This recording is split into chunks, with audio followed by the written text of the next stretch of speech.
It's now time for Ermanni and Edwards with Maz, live on the Woodward Sports Network. Every day, 2 to 4 p.m. Starring Ryan Ermanni, Michigan great and former NFL baller Braylon Edwards, and of course, Tom Mazawey. Let's talk some sports.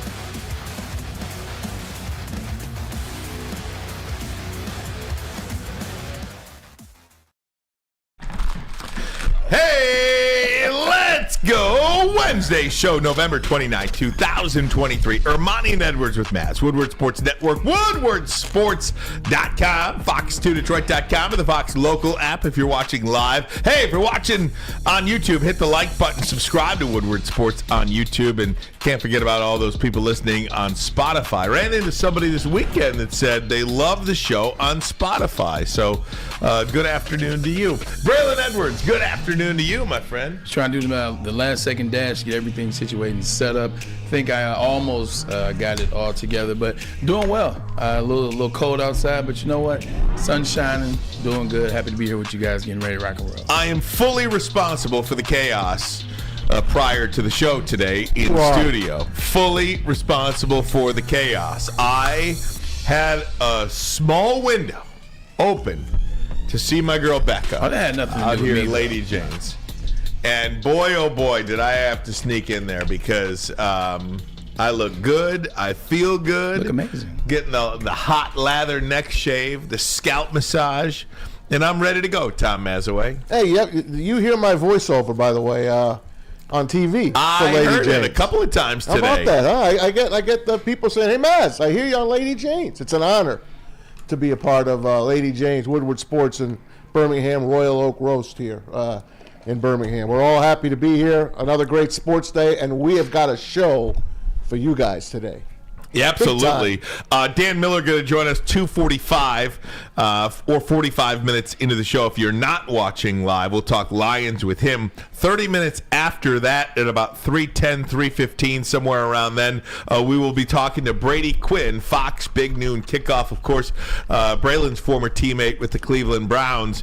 And then we got Intern AI talking Wolverine Wednesdays here, brought to you by our friends at Skinny Butcher. So, Braylon, big show today. Pretty fun, packed day. Yeah, big show. I'm excited to talk to Brady Quinn. He was on the sideline. He and I got a chance to chat before the game started, but I didn't get a chance to talk to him after. So I just want to ask him some questions about the atmosphere of the Ohio State game.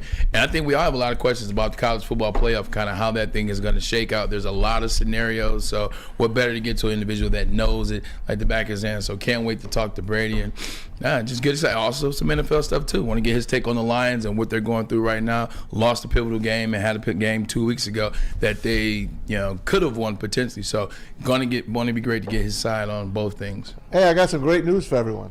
Uh-oh, I think I know what you're going to say.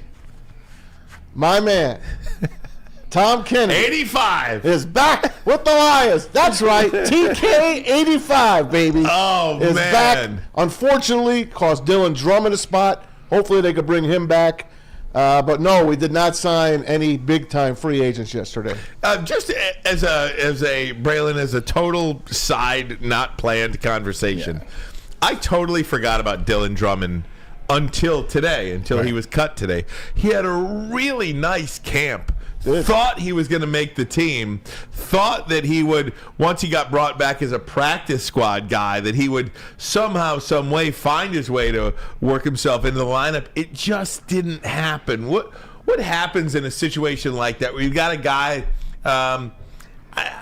I don't say he's not good enough because he felt like he was good enough to make the team, but just a guy on the back end of the roster for that I think everybody was rooting for and now unemployed. It shows you how hard it is to make it in the NFL. Absolutely. It shows you how hard it is to actually make the team and actually add value to the team in terms of on the field. Look, the value that Dylan Drummond and a lot of these guys add, like Tom Kennedy, is giving the defense really good looks, allowing the defense to see what it's going to be like to go against Keenan Allen, what it's going to be to go like against insert wide receiver DJ Moore for the Chicago Bears, inserted receiver on the roster. These guys give them good looks all week so that they're intense. They're giving them good looks because if you try to ask wide receivers that are playing in the game, they're not going to be able to give you those looks on a day-to-day basis. So that's where they provide the look. That's where they provide the depth on the team.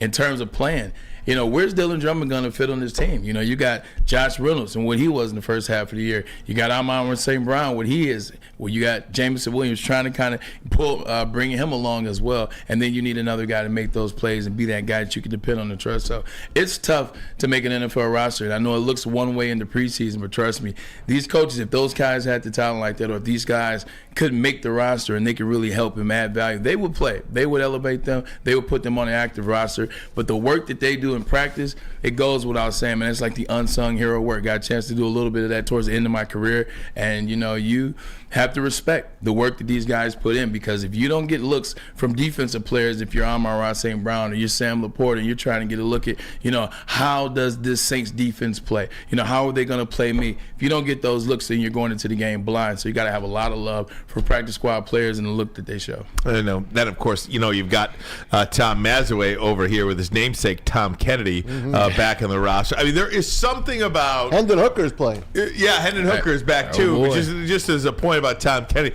Why is Tom Kennedy a fan favorite? It's pretty simple, right? I mean... He's a slow white guy. Exactly. Thank you.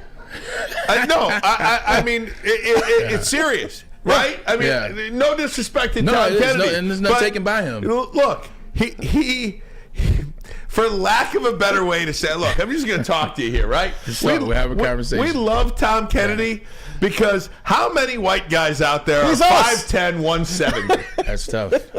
There's a million of us out there. I wish I was 170. There's 10 million guys out there. You were at one point. Actually, he's like 195. I'll take that. Look, I'm 5'10", 230. Okay?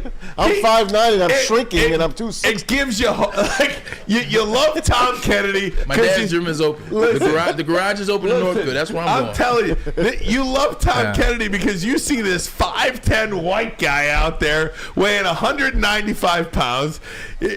He looks like somebody you pass on the street. You walk by. Hey, how you doing? It gives you hope that you too could someday be a wide receiver. We all want a Cooper Kupp, right? Do we all not want a Cooper Kupp? We do. It's one of those things where it's funny, like however you look, however you are over the medium. We gotta laugh about it, right? Oh, 100%. However you're over the medium or under the median, like that's the respect is. If you got a guy that's just, he's a big guy, like overly big guy, you're like, oh, we gotta hope this guy does well. He's a big guy, big softy. Or you got the small guy. Like we had a guy when I played at Michigan. We had a walk-on named Nick Upchurch. Nick Upchurch was actually on scholarship. Ryan, I promise you, I swear to God, I got to pull up the roster now. Nick Upchurch, former Michigan people out there, he was on the roster in 02, 03, came up from Central Florida.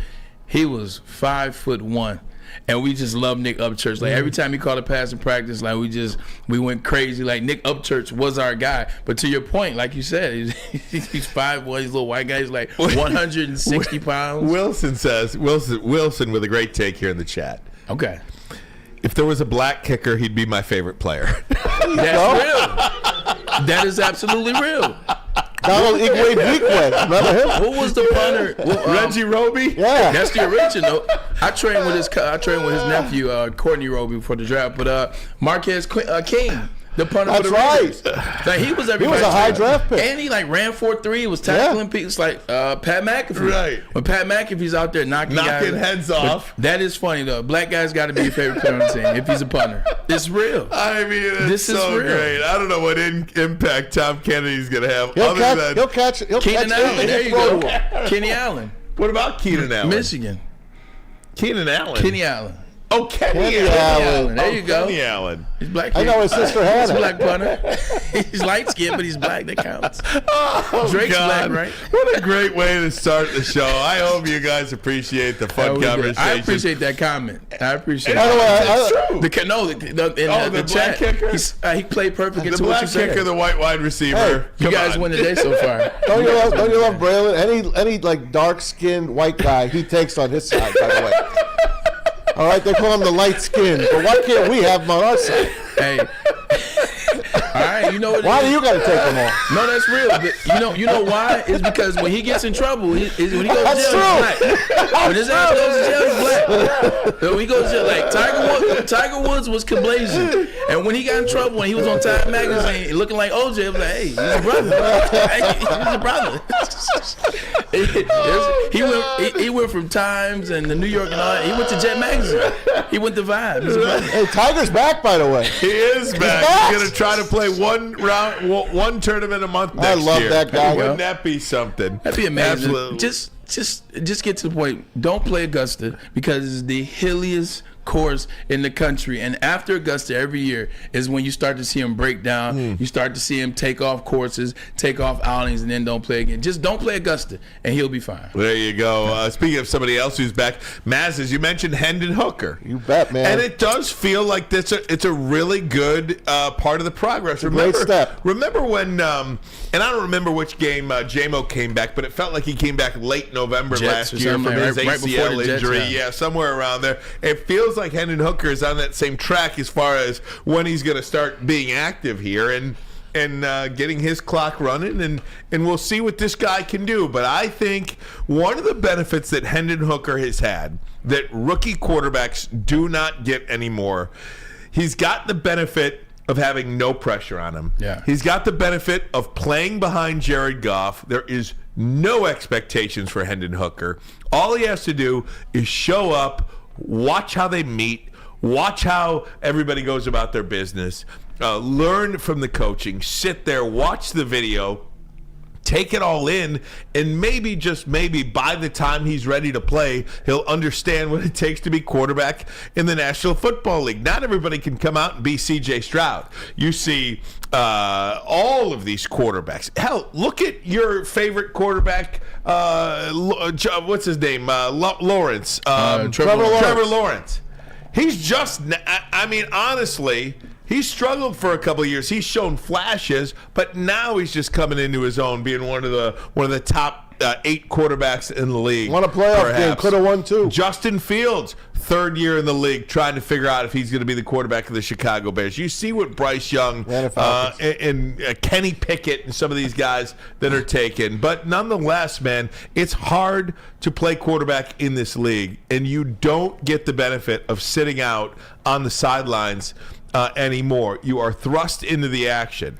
And this guy has had the benefit to kind of ease himself in, and I think that's important. Definitely has had the benefit of easing himself in, but also, Ryan, a lot of guys, they don't get thrust into situations where you have one of the best offenses in the NFL when it's clicking. They don't have the privilege of having an offensive coordinator like Ben Johnson, who understands the system, who has worked with Jared Goff to build a system around him. So he's coming into a situation where not only is he learning from one of the best quarterbacks over the last 2 seasons in the NFL, he's also learning from a coordinator that's on his way up in Ben Johnson. So he's already been watching film with the team. You know, he's already been there. He's already been taking meetings when he's not doing when he's not doing rehab and therapy and things of that nature, or when he's working out on his own. He's been watching, so he knows that part. Now is the part where he gets to take some reps in practice. Now is the part where he gets to show the team what he can do and maybe get these guys excited about the future, or just him being out there with the guys. It's kind of like Jameson last year. You're not really a part of the team until you're a part of the team, and I know that sounds crazy, but it's the truth. Dan Miller coming up 2:45, or should I say 30 minutes from now. We'll talk college football playoff next. What if? But first, a message from Dispo. That's right. Now open till midnight. Dispo Romeo is Michigan's largest cannabis mall. 21 and up, you have to be recreational only. But outside of that, they have the best oil. They have the best flower. They simply put have the best products. I love going there. The people are nice. They're so cool. Riley Woodward, tell her that Woodward Sports says hi. Go down there. They have everything you need. Enjoy it. Dispo Romeo, your local plug.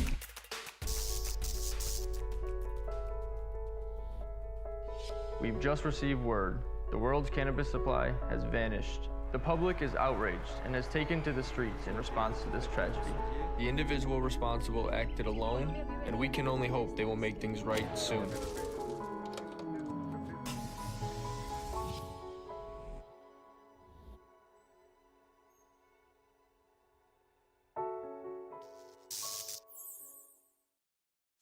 Join Woodward Sports' own Jeff Iafrate, along with special WSN guests for the most anticipated Lions season in decades. Filled with different surprises and expert analysis. You're not going to want to miss out. Go to our Woodward Sports YouTube channel on Sundays and tune in live from 9:30 to 11:30 a.m.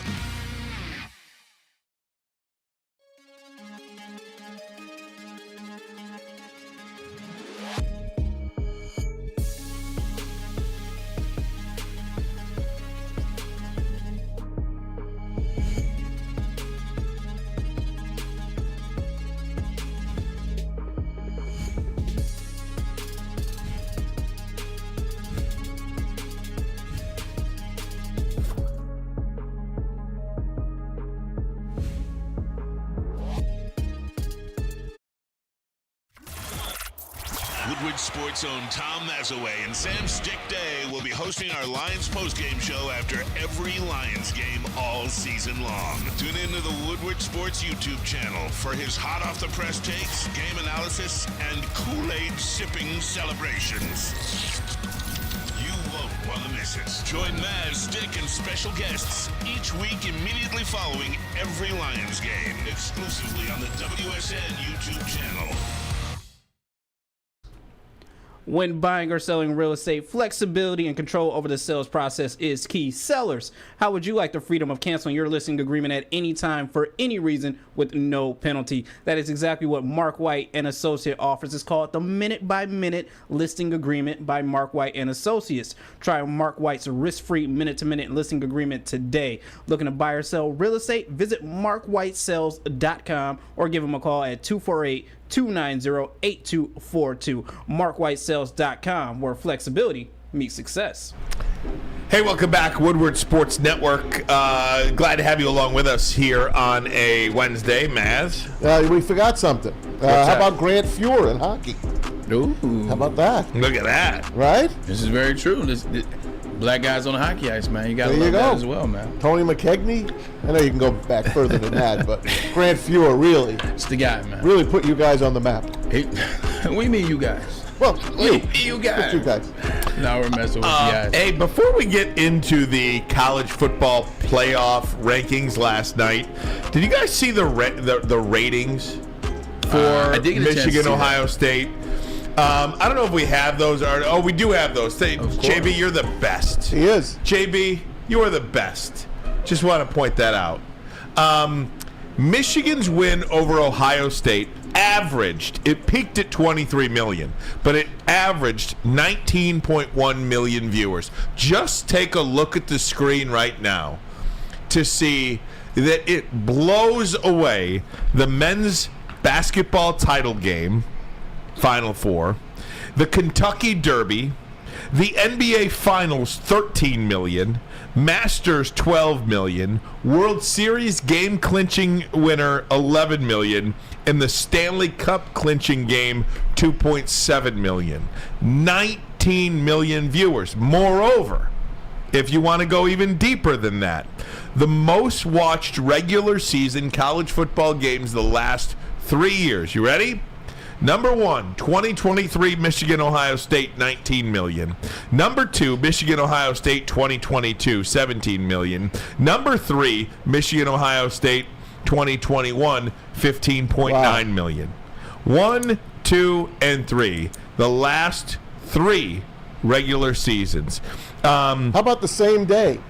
The Auburn-Alabama game got 9 million. The Iron Bowl, the famous Iron Bowl, got 9 million. Last Saturday. Famous must be a relative term because it ain't famous up here, apparently. Well, that's one of the things. I saw earlier today during one of the commercial breaks earlier, I saw Mad Dog Russo on ESPN talking about his top 5 rivalries, and he was talking about Alabama, Auburn, and Texas, Oklahoma. Yep. And I honestly think that people do that stuff for hits, for engagement. He doesn't really believe that because the numbers speak for themselves. Yeah. You're talking about 19 million compared to 9 million. So you tell me which game is bigger. You tell me which rivalry is bigger. It kind of gives Ohio State a big edge, don't it? Texas, Oklahoma isn't even on this list. They play early in October. That's nowhere on this list. Yeah, the Red River Shootout is nothing to compare to Michigan and Ohio State. And listen, you're talking about a person whose father wanted to go to Texas,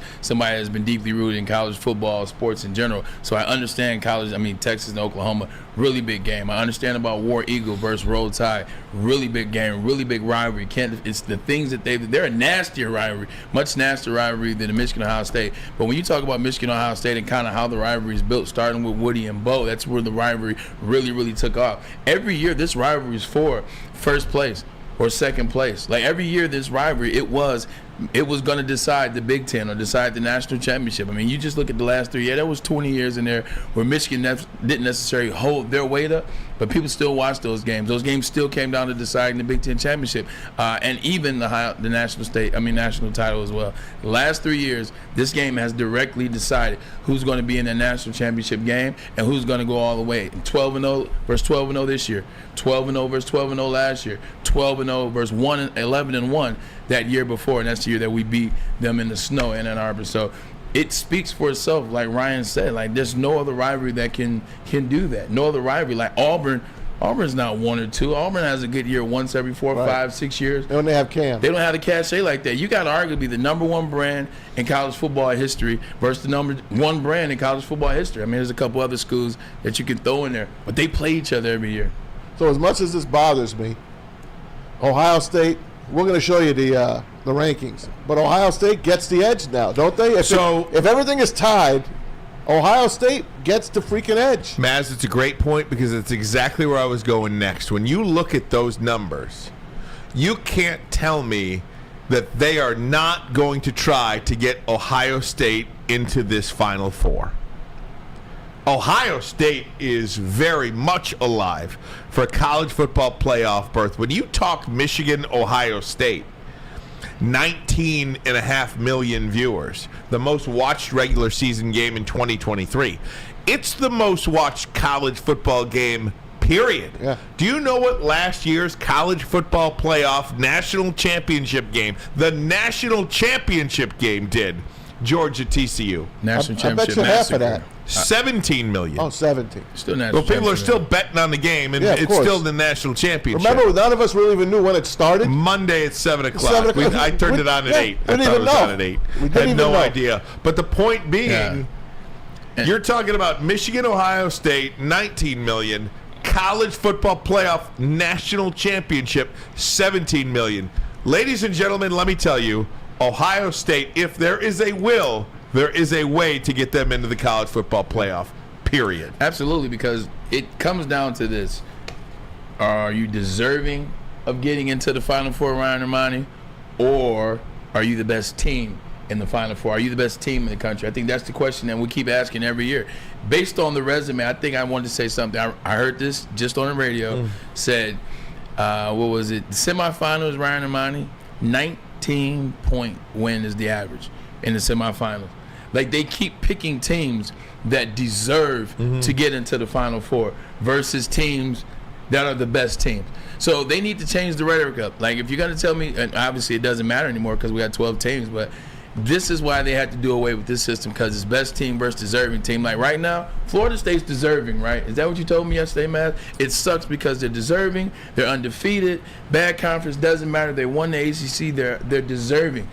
But deserving isn't necessarily going to bring about the best game. And so I just wish they would have always been honest from jump, like deserving. Well, last night versus they best. said that. But they're liars, though. Well, no, but last night, if you believe what the committee says, And I don't, but go ahead. the committee says there is nothing about the most deserving in our vernacular. We are going to pick the 4 best teams, and I think that's what allows them to put Ohio State in above a Florida State, or even if Florida State beats Louisville some way somehow and goes 13-0, you could justify getting them out because their quarterback is out, Jordan Travis, and just say they're not the best team because their quarterback is out. Because if Florida State goes 13-0, they are a deserving participant in the 4.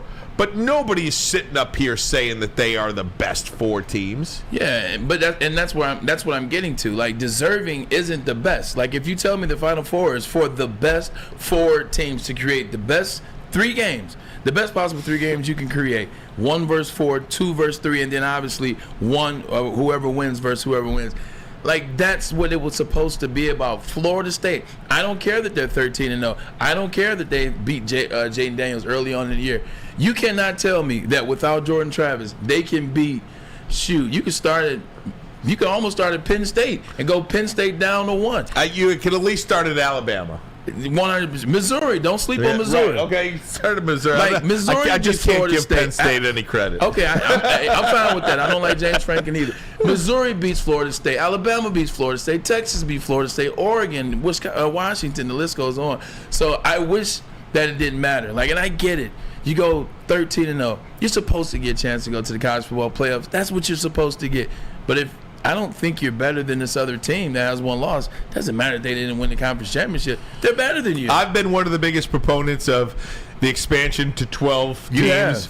But this is a perfect year where all these conversations are fun to have. And they're fun to have, by the way, because you know you're getting in. This is very true. JB, hey. Yep. 12 team. So this is an idea of what the 12-team playoff would actually look like. Okay, Is it so Tulane? the Green Wave. Yeah. If the 12-team Knowledge. playoff started this year, this is what it would look like. Georgia, Michigan, Washington, and Florida State would get the bye into the next round, and then you would have those Michigan first versus games, by Washington. the way, are home games, right? Yep. Yeah. And then you would have Michigan play the winner of Texas, Penn State in the Cotton Bowl. Or do they reseed? No. No, That's they don't that's reseed. the Okay. bracket. That's the bracket. So one wouldn't play 8 if No. 8 survived. Nope. One would play the winner of 8-9.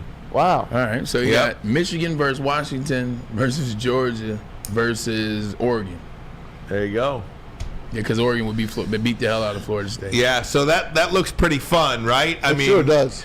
right now though, Sure the does. conversation is pretty fun to see who's going to get into the Final Four. Isn't that better than seeing a stupid game like the Big Ten championship this Yes. weekend? I mean, how stupid is that game? They What a waste of time. It They're does feel still like going a to have waste the of Big Ten game. championship though when they start They the 12 game. are gonna have the Big Ten championship game until they don't. Probably, you know what I mean? Until they don't. Like, for instance, if the Big Ten championship game was next year, Michigan and Ohio State would have a rematch this week. Yeah, which is not good. And guess where the Big Ten championship game is next year? Is it here? It's in Vegas. Oh, it is in Vegas. That's right. Saint Allegiant. I know. Pac-12 is there this year. No more Indy? I think they might start like what do you call it? Like throwing it out where people can bid on it. Our friends from the wow. Detroit Sports Commission will be in Indianapolis this weekend. They are trying to get the Big Ten championship game to Ford Field. Woo-wee. So that would be pretty fun. I've been MAC championship is this Saturday. I've by been the way. invited to the suite. Oh, how about that? for the Mac-12. I see. No, Look at you. in Indy for Oh, the look at- Detroit excuse Sports me. Commission. Excuse Look me, at big that. time. I might have to stop I in better there. call Marty Dobek Oh, and get myself man. one, though. Hey, when you make it, don't forget about the little fellas, man. Right. Don't forget No, it'd about be us. something to bring that Big Ten championship game to Ford Field. Look, the city of Detroit, man, 150 days out, 148 days out now to the NFL draft. Are you kidding me? This thing's going to be fantastic. Where did the year go? Like, it's funny you said that. I was talking about where the year go. Now you're talking about the draft in April. Like, where did this year go, Ryan? We were talking about the Lions being on the edge and almost getting into the playoffs like 2 weeks ago. I know. Unbelievable. Last year. Now here we are in December in 2 days. Unbelievable. Guys, is Michigan about to lose one of their coaches? We'll talk about that. But first, a message from Planet Fitness. Dan Miller coming up in 15 minutes. Yes, Planet Fitness is your home JB's of the back. I see you. judgment-free zone, where anyone, and I mean anyone, can feel comfortable and work on their fitness goals. At Planet Fitness, you'll experience a squeaky clean gym with tons of equipment, a full-body workout in just 30 minutes, and all memberships include fitness training. You get all of this just for $10 a month with no commitment. Remember, no matter where you are, there is always a Planet Fitness nearby. There are more than 50 in the Metro Detroit location and thousands more throughout the world. Find your local Planet Fitness today to join, or as always, check them out online at planetfitness.com. At work and at home, we're there with smarter security solutions.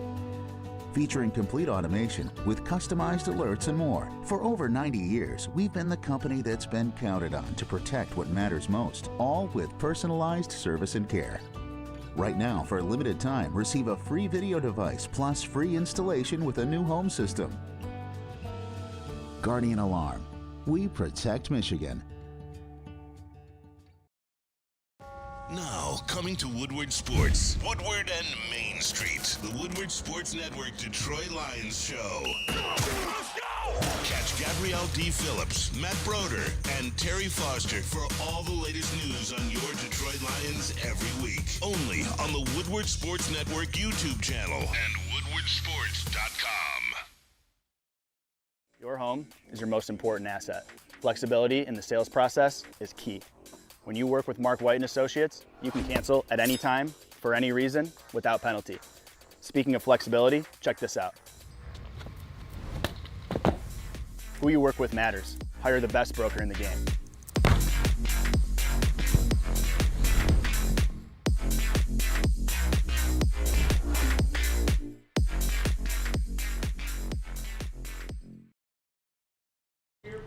Hey, when it comes to your pet, do not settle. Give your pet the best. Premier Pet Supplies, hand down, Michigan's best pet store. All family owned and operated for over 30 years. 13 Metro Detroit locations, over 60 brands of food at the lowest prices, and curbside delivery if you need it. How about it? Give your pet the best. Give them Premier Pet Supply. Check them out online at premierpetsupply.com. Dan Miller coming up 15 minutes from now. We'll talk Lions and Saints with him. Where do the Lions go from here? How do they get back on track? Ryan Ermanni and Braylon Edwards, Tom Mazawey. We've got JB. We've got Kool-Aid with us as well. Pete Spivak in here somewhere, running around, learning from the best. Absolutely. Brady Quinn going to join us as well. 45 minutes from now, big noon kickoff. We'll talk Michigan and Iowa. We'll also talk college football playoff. But first, guys, I do want to talk about this. Saw it yesterday, a report, Zach Shaw tweeted it out, Indiana University to interview Michigan running backs coach Mike Hart for their head coaching gig. And look, anytime you have success as a college football program, as any program, the Golden State Warriors, you're going to lose people off your staff, and rightfully so. It feels like Mike Hart was one of a couple of guys on the staff that could have, perhaps, maybe taken over one day in Ann Arbor. But the clear frontrunner on that now at this point is obviously Sharon Moore. If Mike Hart is going to be a head coach, it's probably going to be somewhere else at this point, Bray. Yeah, definitely will be somewhere else at this point. You look at kind of how the system got rolled out when Jim Harbaugh didn't start this season, and they had the three coaches, the 3 different weeks. Mike Hart split time. Sharon Moore was one of the guys got a chance to control his own game. It seems like Sharon Moore and Jim Harbaugh had built that bond. You see what happened after the Penn State game. Sharon Moore goes up there afterwards and he cries. He tells him, "This one's for you, Jim. I effing love you, man." Like, there's a bond between Jim Harbaugh, and I think there's a trust between Jim Harbaugh and Sharon Moore. Mike Hart always wanted to be the head coach of Michigan, be the first one, as you said, but maybe it's coming. He has a rapport already there in Indiana. He was there for some time, had some success there, had some successful players, successful running backs. Wasn't he there when Penix was there almost? Yeah, too? I won't say they just missed each other. I feel like, Penix was there. Yeah. Actually, he's been in college so long, probably. Penix been there for 18 years. This is true, but this is a good step for Mike. This is what you want. Like, when you have successful football teams, when you have a team that's gone 3 years in a row and run a Big Ten championship, when you see how it's been built since he's been here, and he's been a large part of it. Look at the running back position. Look at the success that we've had from that position since Mike's been the coach. You look at Hassan Haskins, you look at Blake Corum, you look at Donovan Edwards. We've had some guys that have really put forth effort and really made some numbers. You got 2 guys with 20 touchdowns or more in a season, Hassan Haskins and now Blake Corum. Blake last year, I think, had 19. So he's just done a great job, and to see him get a chance to go back to Indiana, get his roots to end the Big Ten as a start, because you always got to build that resume up to get your ultimate job. You're going to have to take a couple jobs, and I can see Mike Hart getting that place turned around. Tom Herman, I think it's over for him. I think he had a quick run when Michael Penix got injured. That kind of was the start set Indiana back. They haven't really recovered from that, Maz, in my estimation. Yeah, he's got $25 million now to sit on. He's fine. I tell you this, though, like what they're throwing at college coaches right now, man. I'm about to slide in Mike's DMs right now. Hey, Mike, man, is there a job on that staff? I'm just joking. I would never leave. Well, I'll tell you, man. I'll tell you, you bring up, Bray, you bring up a good point. What's that guy, this guy making $25 million? Tom Allen. Tom Allen. Tom freaking Allen at Indiana is making $25 million not to coach. Yeah, second most. Joel Klatt said this today. Joel Klatt said, look, when you're Jim Harbaugh and you're talking about revenue sharing with players, that is going to get you in trouble by people we don't even know who are standing above and looking at this thing. They don't want you to share their money. No, not at all. They don't want to share their money with the players. And I say that because you've got Jimbo Fisher making $76 million not to coach. Tom Allen is making $25 million not to coach. There's two coaches right there. They're getting paid in excess of $100 million. Let me say that one more time. Just two coaches, Jimbo Fisher and Tom Allen combined, are making over $100 million not to coach. You can't tell me there's not enough money out there to share with the players. That is what, when people say, why does the NCAA hate Jim Harbaugh? Why does the Big Ten hate Jim Harbaugh? That's why. When Jim Harbaugh is trying to give away their money. Yeah, 100%. It's not even about the fact that they have enough money. It's not about, hey, we got enough money, we can split it up, everybody will still be okay, everybody will still be taken care of. People don't ever want to relinquish power of something they have fully. Like when people have full autonomy, when they have full power, when they have all the contract, when it's all in their favor and they've been used to doing it for so long, used to that control for so long, they don't want to now give that control not only to other people, to players who work underneath them. They don't want to share that type of power. And when you say things like that, you get in trouble. The people that are behind the curtain, or the Wizard of Oz, as we always say, that's the people you got to worry about. Those are the people you got to be scared about. Those are the people that can put you in some binds, like Jim Harbaugh in the season. And the catalyst for that, Maz, by the way, just to let me back it up for everybody, the catalyst for Jim Harbaugh saying that is the fact that Zach Zinter came back for another season when he could have gone pro last year. He comes back, busts up his knee, and then who knows what the future holds for him. I saw one of the draft analysts out there today list the top 5 players at each position. Right. Zach Zinter was the number 3 guard in college football. Sure. And what happened to our? What happened to the? I forgot his name. Ojabo. Yeah, David Ojabo. Cost him. Cost him. Yep, cost him. But Michigan State's paying John Smith, by the way, almost $8 million a year. 7.5 million or 7.75. Oh yeah, 7.75. So not a big. I thought they were going to pay less with the Mel Tucker fiasco, but they're paying. Oh my God, I didn't even consider Mel Tucker. Yeah. There's another coach making a lot of money. Yeah. But the good news about this is they've always had insurance policies in place. Lloyd's of London is something that they've had in place for a very long time.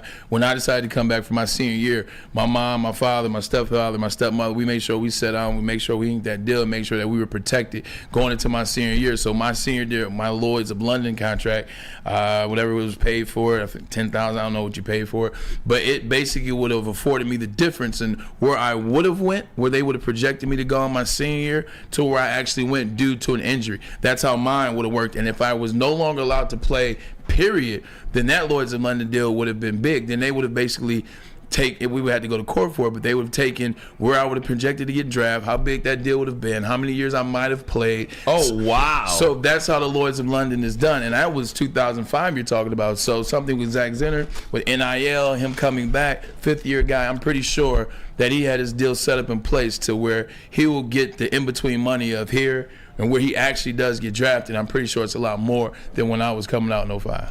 So pretty good stuff there. I'm happy for him because he deserves it. Yeah, no doubt about it. And again, Michigan, 14 players on the all Big Ten defensive squad. That's a lot of players.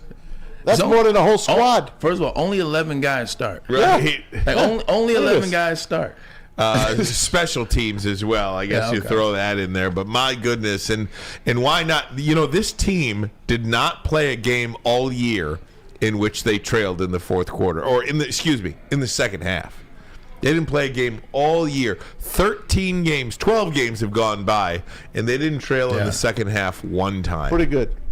Good. Hopefully they won't trail for the rest of the season. That stat is amazing, but it begs one to ask the question, the elephant in the room: what happens when they do get behind? What happens if? Sure. Let me say if. Valid what happens question. If they get behind? That's why I'm saying I hope that never happens. I agree. I hope it happens, but I hope it happens early. Like, I hope it happens early so that they can come back. They can show you what they're made of, the adversity in the semifinal game, and then obviously where we hope to go, which is the national championship. So we'll see what this team is made of. I think they're made of a lot. I mean, we'll talk to Brady. Can't wait to ask him a question of just kind of Maz. Pete brought it up. Great question by Pete earlier. That whole moment, what you're dealing with, Zach goes down, place gets quiet, then the place wakes up. The place starts to cheer. You see the Ohio State people cheering for Zach Zinner. You see the chants come out, Zach, and it came from all 115,000 people at the stadium. And there was no one that wasn't saying it as well. And then the players, they come on the field. Then the Ohio State players. Then you see the Michigan players talking to the guy that actually stepped on Zach's leg and saying, it's cool, it's a part of the game. It just reminded me of, and I got to give Pete and I got to give Joe Klett a lot of credit for bringing that moment up. It reminds you what the sportsmanship of the game is. It reminds you what it's supposed to be. It's supposed to be bigger. Like, you're talking about the rivalry's gotten evil, or the rivalry has gotten. We talked about that with Michigan. The hatred there. Thank you, man. You talk about the hatred. Ryan, you brought up the hatred for Michigan State, and we got to get away from that. And it makes the players hate each other. The rivalry, yeah, you can hate the school, but it was always a healthy rivalry between those two. So it was good to see in that moment. And then obviously after he gets up, he goes out, thumbs up, and the very next play, you know what happened. Blake Corum scores a touchdown. So I can't wait to ask Brady how that moment was in the stadium, because he was there. You mentioned what happens if Michigan trails in a game in the college football playoff. And last year, we remember Michigan did trail to Purdue in the second quarter of that game. They had plays. Purdue had Michigan signs courtesy of Greg Schiano and Ryan Day, allegedly. But that's a valid question. Yeah. If Michigan gets behind against Oregon or Georgia, what happens then? And today on ESPN.com, I think it was Field Yates, one of the draft guys put their top 5 players at every position. And the number 5 ranked quarterback on there was J.J. McCarthy. It was Caleb Williams, Drake May, Shedeur Sanders, kid from Florida State, Jordan Travis, LSU or kid. Jaden Daniels, and then J.J. McCarthy. And in the write-up for McCarthy, he says this kid is just almost impossible to evaluate, because you see what he can do physically in the arm strength and the accuracy and all this stuff, but you haven't had to see it in the game. Yeah. You haven't had to see him come from behind. You haven't had to see him really, because of the way Michigan played against Penn State, because of the way they played the game plan against Ohio State, he really didn't have to be all that, all worldly against Penn State, or hell, he didn't even throw a pass since 7 minutes ago in the second quarter against Penn State, and then didn't have to do anything really. He threw the one pass to Roman Wilson for the touchdown, and of course the 4th and 1 play, the stones of that and all that stuff. But he's a very hard player to evaluate because of that. We don't know what Michigan's going to do if they trail. We think we do, but at the end of the day, we really don't. No, we don't, and especially this year. Last year you did see the pass work well for Michigan at times, and then they were able to pull it out, obviously, in Ohio State. Cornelius Johnson, the 2 touchdowns he had, and then even some plays. We didn't win the TCU game, but they made some plays in that game. This year, hasn't seen those plays. Haven't really seen Roman, really become that wide receiver connection with JJ and really take off to the tune of, yards and he's got the touchdowns, but in terms of the yards and the consistent plays and knowing that he's in every game, like you said, the last 3 games for JJ McCarthy, for whatever the reason you want to say it is, whether it's the run or defensive, the defensive the ends for Penn State. We just don't know what that pass game is. And I think it's a good thing. I don't think things change from last year where JJ actually was coming off the collarbone injury, and he had to find himself towards the end of the season, and you saw it, to this year. I think, to your point, they might be downplaying. And Maz says that a lot, and I always say, Maz, they're not downplaying. If they can do it, they'd be doing it. Maz, you might be onto something this year. You might be onto something. I saw the mock draft by The Athletic, and they had JJ going 4th as a quarterback to the Seattle Seahawks. Wouldn't that be something? Yeah. Pete Carroll's getting a new quarterback. Yeah, he is. That's why all his money was front loaded. 22 overall. I still think he's going number 1. We'll see. Maybe if he wins the whole thing. Yeah, hey, you never know. I think guys are going to fall. I think NFL Combine. There's going to be a lot of general managers fall in love with that kid. Caleb Williams, by the way, said, I'm a game-time decision whether I'm going or not. There you go. NIL allows him to do that. He could probably make $10 million next year at USC. First year in the Big Ten. Yeah, that's Lincoln Riley. Like, look, I need you to come back. Yeah. We will get you paid, right. but if you leave, I might get fired. We'll get you a defense. Exactly. You want to go to Chicago with that mess? Guys, we'll take a break. When we come back, Dan Miller, we're talking a little Lions. What is the number one issue with the Detroit Lions? We'll have that answer for you next. But first, a message from the Hamlin Pub. Yes, have you ever wanted a bar where you are a regular? Well, we have just a place for you. Head to one of Hamlin Pub's 7 locations and experience where everyone is a regular. Whether you're enjoying half-off pizza on Thursday or game day specials available during all Michigan sports and NFL games, Hamlin Pub is the place to be. Visit the location today and experience your new favorite pub for all things sports. Brace yourselves, Detroit. As the sun begins to set, 2 of Woodward Sports' brightest young stars will be taking the mic for a brand new show. Woodward Nights with Booner and Broder. The dog days in Detroit are over, and the boys are unleashed. Join in on the banter and hop on the bandwagon of the #1 night show on the internet. Tune into the Woodward Sports YouTube channel every weeknight from 8 to 10 p.m. Woodward Nights with Booner and Broder. Come to any Lady Jane's Haircuts for Men for an award-winning haircut experience from one of our talented stylists and register for a once-in-a-lifetime opportunity to win an all-expenses-paid suite for the 2024 NCAA tournament for you and 5 of your best buds. That's right, college basketball's most elite event. You and your 5 best friends just get to any Lady Jane's today for an award-winning haircut experience and automatically register to win the trip of your dreams. Lady Jane's Haircuts for Men open 7 days a week. Walk in anytime. Lady Jane's, it's wicked awesome. Woodward Sports' own Tom Mazawey and Sam Stick Day will be hosting our Lions postgame show after every Lions game all season long. Tune into the Woodward Sports YouTube channel for his hot-off-the-press takes, game analysis, and Kool-Aid sipping celebrations. You won't want to miss it. Join Maz, Stick, and special guests each week immediately following every Lions game, exclusively on the WSN YouTube channel. Hey, how would you like to win a $100K Vegas getaway? Take your friends and live it up in a city that never sleeps. It's the Centron Energy Drink It and Live It sweepstakes. Purchase a 24-pack today and enter for your chance to win. Register at drinkcentron.com/Vegas and buy Centron at your local Meijer store. It's Centron, the healthier energy drink with great taste. Look good, feel great, and be the best version of yourself. And that website, once again, drinkcentron.com/Vegas. Hey gang, welcome back. If you're watching on YouTube, hit the like button for us. Helps YouTube push our content out to more people. And of course, subscribe. Woodward Sports on YouTube. Time now to be joined by one of our favorite guests, the great Dan Miller, Lions radio voice, and of course, Fox 2 sports director. You can watch us on fox2detroit.com and the Fox local app each and every day, live from 2 to 4. Dan, how you doing, bud? What is up, guys? How you doing? Doing great. Hey, how could we not be doing great after last Saturday? Just before we get to the Lions, Dan, how impressive was that Michigan win over Ohio State to you watching it at home? It was impressive. I mean, look, I think when you don't have your head coach, I do think that puts you in a tough spot.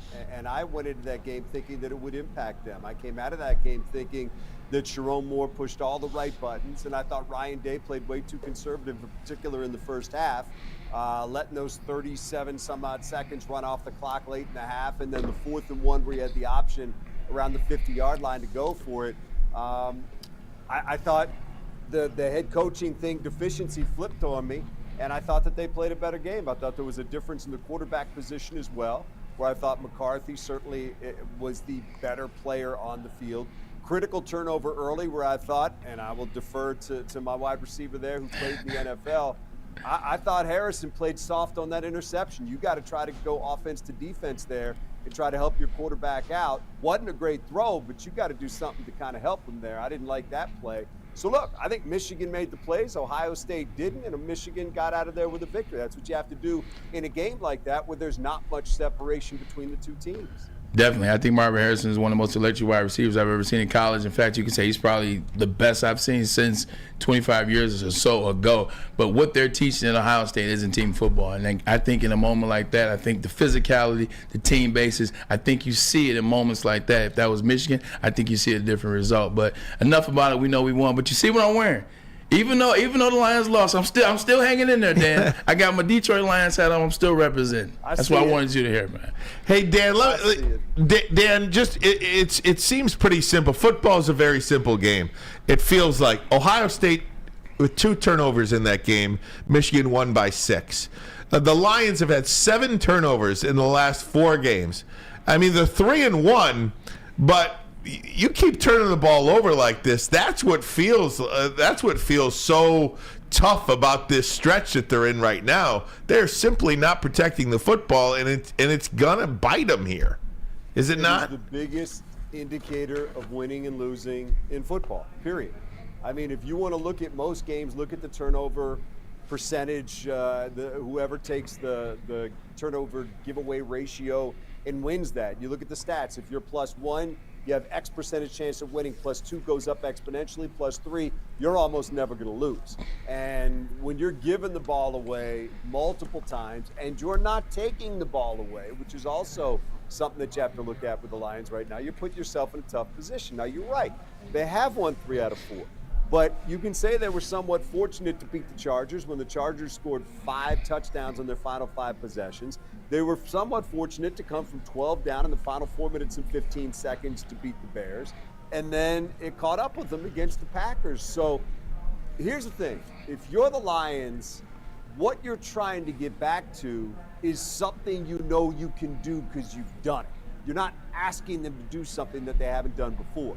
They have to get back to playing clean football and knock this off where you're giving the other team extra possessions. We can get to defense and all those things, but at its core, you're right. It's about giving the ball away, which is taking your possession away and giving the other team extra possession. D Mills, talking about the Detroit Lions here, we asked you the question. Well, I asked the question last week. The Chicago win. I said, did it bother you that it was that close? Are you happy it was a divisional win? They got away, figured it in the end. They lose to the Green Bay Packers. Is this game against the Saints, in the Big Easy, is this a must-win game for the Detroit Lions considering the last 2 games, or am I stepping a little too far by asking that question? Yeah, I don't know if it's a must-win because you still got you're going in with a 2.5 game lead, and you're 3 up in the loss column. So I think must would be a lot, but Braylon, it's a big game. Yeah. Can we say that? Must is up here, big is here. If we can do that, I like that. You don't want to be going to Chicago on a 2-game losing streak because that's going to be a tough game against the Bears. They're playing better, okay? They got a quarterback that is still struggling, but that defense is playing better. They're going to be a tough game in Soldier Field. So you got to nip this thing in the bud as fast as you can. They haven't lost 2 games in a row in 21 games. You got to go back to October 30th of last year to find the last time the Lions lost 2 in a row.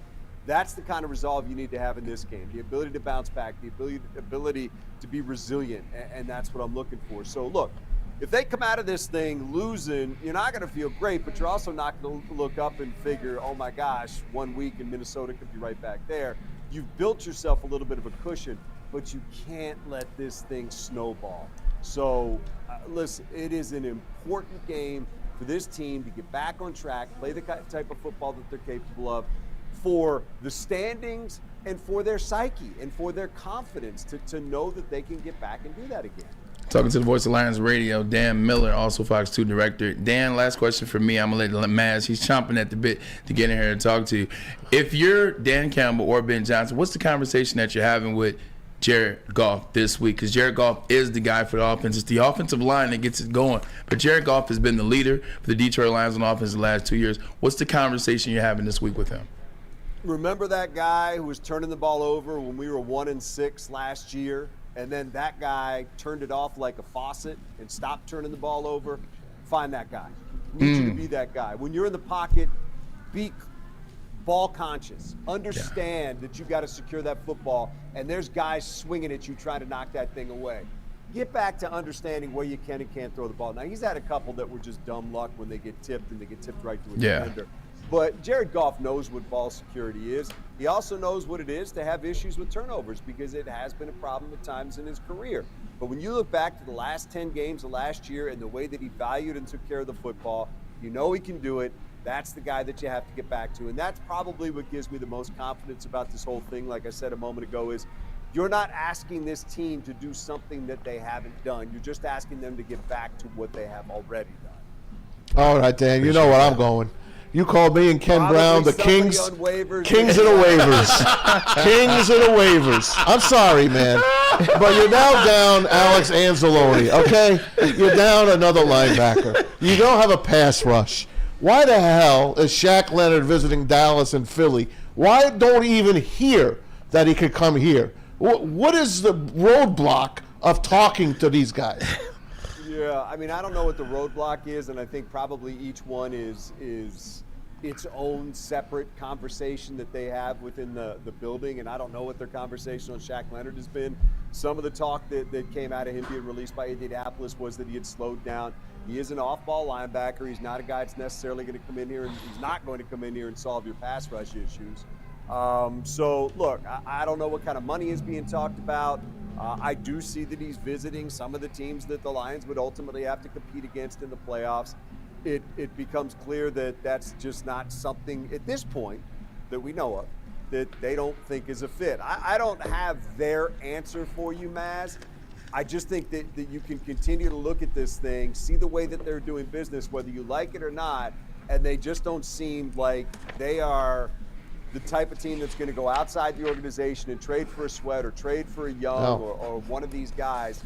It just that's the choice they're making right now. I don't know if Leonard would be the upgrade that some of those other guys might have been because they would hit right in the sweet spot that they need some help in.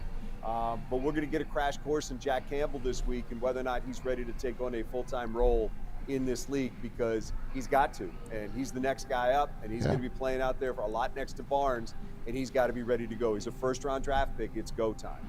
Look what you said. I mean, Montez Sweat. Look what he has done for that defense in Chicago. They look like a different team. That's a pretty good Bears defense. You said it. I watched it on Monday night. They hold the Vikings to one touchdown. They got it. They scored the last minute of the game to get a touchdown. They wound up beating them anyway. But, you know, Montez Sweat changed that defense. And we signed Tom Kennedy today. I like Tom Kennedy.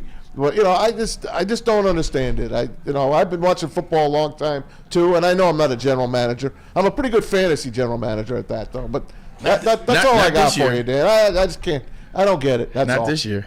I don't think Tom Kennedy and Montez Sweat are apples to apples. I think Kennedy, for whatever reason they signed him, was probably more of a veteran than Dylan Drummond at this point. I don't think they signed him. I don't think it came down to them talking in the office a couple of weeks ago and saying, you know, trade for Bryant. That Kennedy re-signing in Week 13 is going to be tough. So I got it. So, I mean, I don't think you can draw a comparison there. Look, I get it. When you see teams that you're competing against loading up at a position that you need help at, I get the questions. The only thing I can tell you is, from the outside looking in, it's just not the way that they're going to do business. Those decisions ultimately may dictate success or failure for them. What they do and how they do it is going to ultimately bring about the questions that we ask of them, and the success or failure that they have will be part of that equation. So no, I completely get it. I draw the line at the Bryant, Young, Montez Sweat, Tom Kennedy conversation. That's fine. Hey Dan, Aaron Glenn and the defense been under fire the last couple of weeks. And again, I do give him a little bit of a pass here. If you look at the last 5 weeks in those 11 turnovers, they did not do this in the first 6 games of the season. First 6 games of the season, 5-1. Giving up 21 points a game. Last 5 games of this, next 5 games, giving up 29 points a game. So these turnovers are killing this defense. And I don't know what the defense is supposed to do about it when they are put in a bad position time in and time out. What can Aaron Glenn do to help these guys along here on the defense? Yeah, it's sometimes, Ryan, feels like the eye test doesn't match the reality. It feels like things are going worse defensively. And then you look up and you say, man, in the second half of that game against the Packers, they only gave up 6 points. and that was on a short field after an ill-fated fake punt. That was it. They didn't give up anything else in the second half of that game and actually gave them a chance to win by doing that. So, look, I think, and we've talked about this before, I feel like a broken record. To me, it is still about finding some way to improve that pass rush, make quarterbacks uncomfortable. No sacks against the Packers. They had 2 against the Bears and none against the Chargers, I believe, if you go back, or maybe I have that flip. But the last 3 games, 6 against the Raiders, 2 in the 3 games since then. It's not all about sacks, I get that, but you do at some point have to make the quarterback uncomfortable, and making that quarterback uncomfortable then allows you to maybe take the ball away. And that's one of the focal points that Dan Campbell talked about coming out in the second half of the season, is finding some way to get some takeaways. Put the turnovers aside for a second. If the defense can start taking the ball away a little bit, that changes the way that you view it. And I think maybe there's not as much heat on Aaron Glenn, but I get it. It's frustrating at times, but it's also one of those crazy things where you look up and you're 3-1 in the last couple of games, but you balance it out. Okay, 5 consecutive possessions the Chargers scored on. The Bears actually scored on 5 consecutive possessions. The good thing was 4 of them were field goals. And then Green Bay comes out first play of the game, 53-yard pass, and yada, yada, yada. But look, they can be better. There's no doubt. And to me, a lot of it still boils down to what's happening up front. Outside of 54 and 97, I don't see anybody winning. And you need other guys to win up there to try to slant the board a little bit in your direction and make some quarterbacks throw it before they want to, make a mistake, and that's where you can flip a game. Dan, speaking of up front, buddy, on the other side, how much of the different rosters in terms of the starting position for the offensive line has been a bunch of different sets for the offensive line this year due to injury? How much of that may be now starting to catch up a little bit? You see 3 sacks this week, 2 sacks the week before, and also the rushing yards have gone down a bit from where the Lions were earlier. How much of just having different people rotate in and rotate out, guys getting hurt, how much of that's played a factor with the offensive line? Yeah, I thought the Green Bay game was the first time that I felt like they had a bad game. The Green Bay game was the first game that I felt like, that just was a bad day at the office for them. So Braylon, I'm interested to see how they bounce back. I mean, the Bears game, Bears are playing better defensively. Agreed. And they got to Goff a couple times, and Sweat got one in there that, that was not an opportune time. But I think overall, I'm still hanging my hat on that offensive line. It doesn't help when Jonah's not in there. It's good that he was back at practice today. I don't know if that means that he's going to play this Sunday or not. We'll have to see how that thing plays out. But he's a big part of what they want to do up front. They had to pull Sorsdahl midway through that game. Awashika's a backup. The face of the team is those guys up front. Now, they've played well with injuries at times this year, but you're coming down the stretch. You want to have your best 5 guys in there if you can, and getting Jonah Jackson back would be a huge part of that. So we'll see what happens. And I'm guessing those guys are hungry to get back out there coming off that game against Green Bay, because that isn't what they want to put out there on tape. Speaking of hungry, does Dan Campbell offer any suggestions on where to get the gumbo? He just talked about the gumbo. I haven't heard the rest of it. I'm sure he would if you asked him. But, no, that's obviously one of the highlights of going down there is finding something to eat, because there's some amazing food down there, fellas, and I will avail myself. Good stuff. Dan, thanks so much, man. Check out Dan tonight, Fox 2 News at 5, 6, 10, and 11.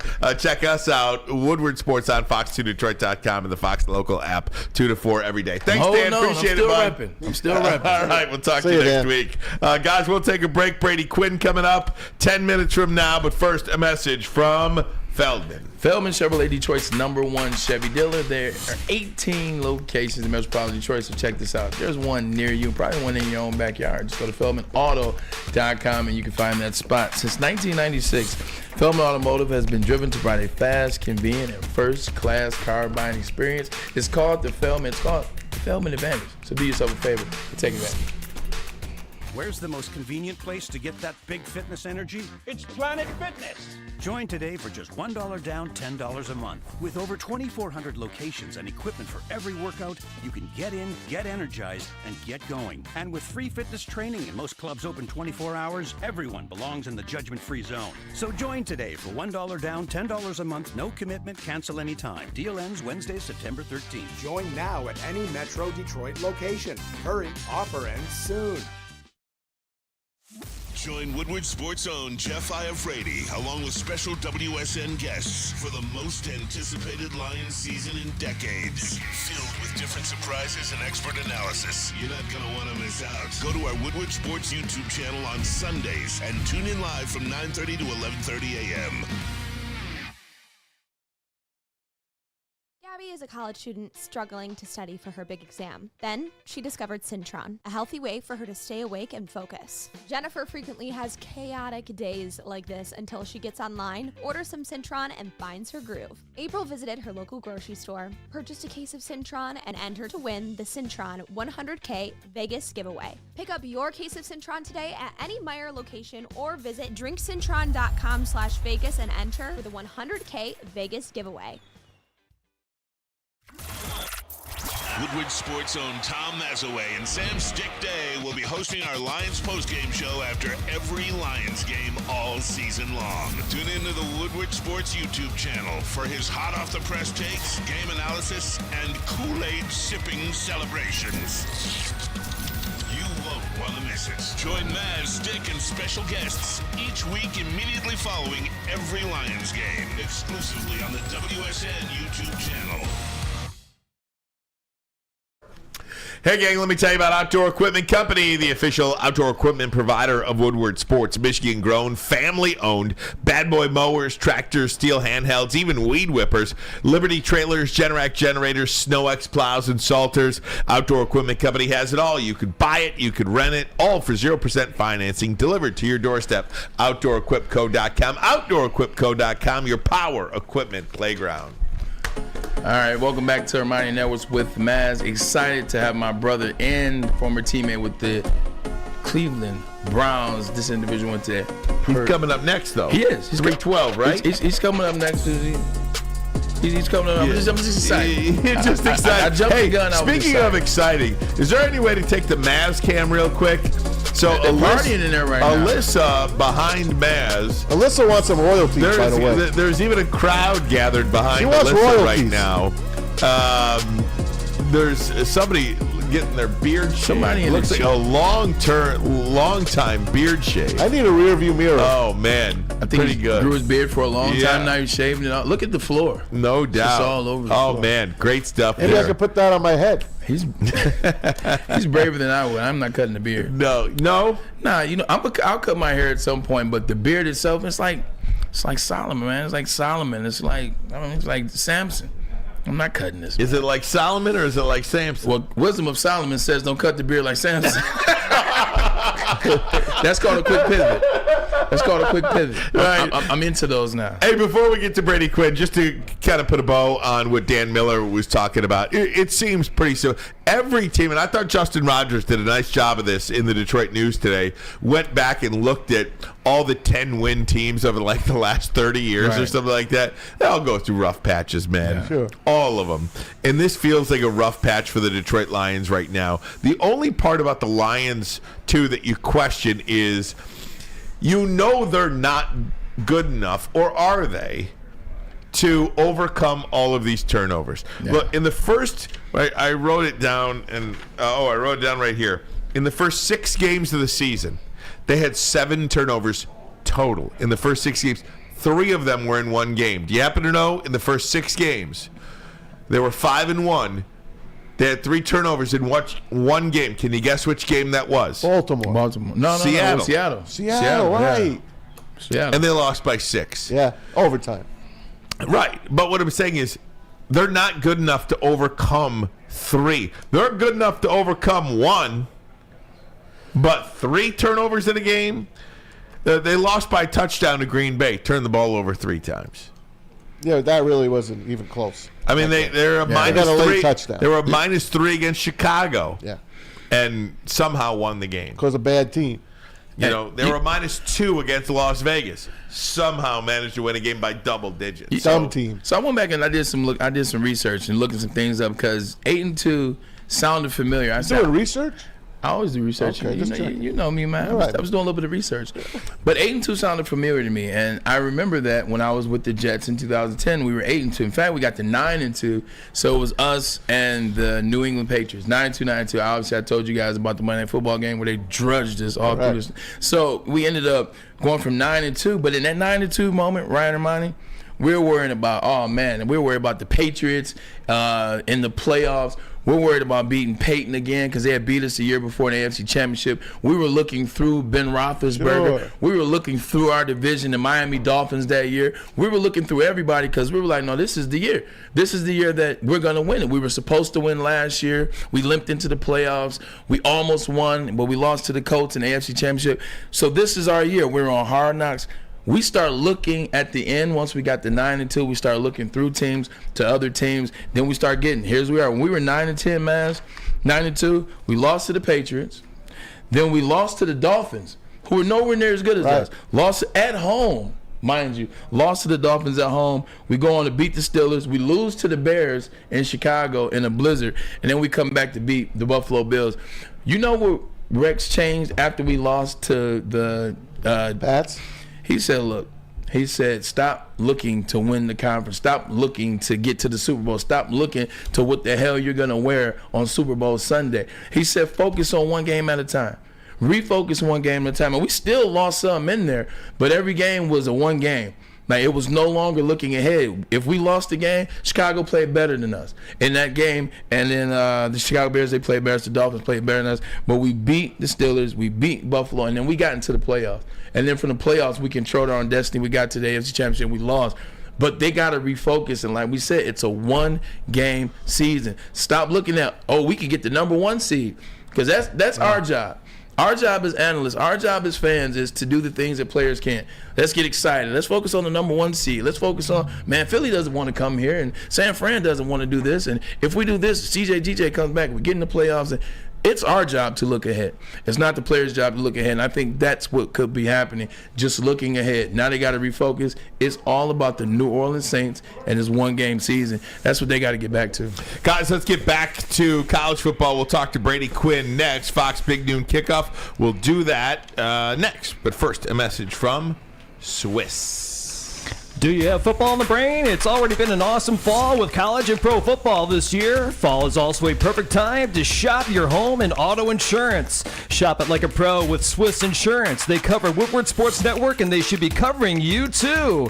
ask for Mark at Swiss Insurance today at swissins.com or call 248-800-4177. Stop searching for a vehicle and start finding one. Les Stanford Chevrolet Cadillac makes it easy. We harness the power of multiple dealerships and own the biggest selection of GM brands in the area to get you the car you need. With the Les Stanford Group, you'll have access to 4 different dealerships, providing you with more makes, more models, and more choices. We're connected to more than 1,000 vehicles, and with so many high-quality CPO vehicles available, you'll find new car quality at pre-owned prices. You can start and end your search at lesstanford.com today.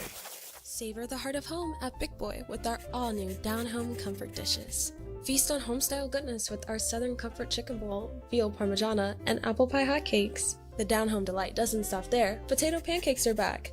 Dive into the richness of our perfectly crafted potatoes with our classic potato pancakes and our stuffed potato pancakes. Top off your meal with our new gingerbread shake, a seamless blend of creamy vanilla and sweet gingerbread flavors. Nothing beats the comforting taste of down-home cooking. Enjoy every bite, only at Big Boy.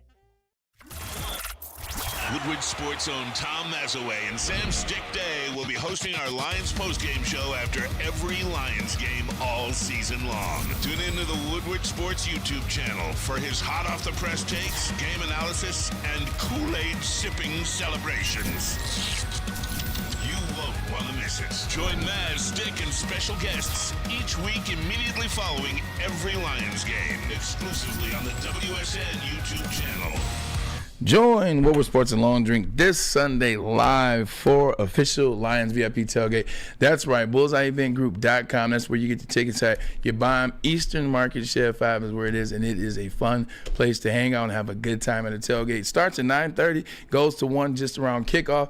But before that, food, drinks, everything included. Everybody's having a good time. Everybody's partying. Everybody's rocking. Go Lions. Time to get this thing back on track. Come down, hang out. You never know who you're going to see and hang out with WoodwardSports.com. Hey, welcome back. Woodward Sports Network.